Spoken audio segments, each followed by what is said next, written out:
ഞാനിവിടെ വന്നിട്ട് നിങ്ങൾ ആരെങ്കിലും എന്നെ മൈൻഡ് ചെയ്തോ? അയ്യോ സോറി സോറി ദേവി അറിഞ്ഞില്ല.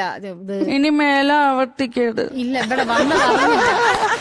ഞാൻ ഈ കൊച്ചിന്റെ പാട്ടിന്റെ അഭിപ്രായം പറയാൻ വേണ്ടിട്ട് വെയിറ്റ് ചെയ്യുമായിരുന്നു. ദേവി ഡാൻസ് ആണല്ലോ ചെയ്യാറ്, അതുകൊണ്ട് പാട്ട് കണ്ടപ്പോ ഞങ്ങൾ അതിൽ മുഴുകി. ഡാൻസിന്റെ കാര്യം പറഞ്ഞപ്പോഴാണ് എനിക്ക് ഇദ്ദേഹത്തിനോട് പറയാനുള്ളത്.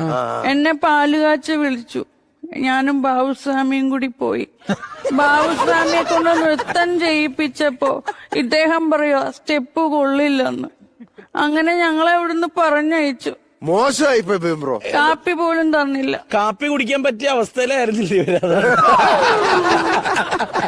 കൂടുതൽ ചിരിക്കണ്ട. എന്നെ പോഡ്കാസ്റ്റ് എന്തോ ഒരു സാധനം ഉണ്ടല്ലോ അതിനകത്ത് വിളിച്ച്.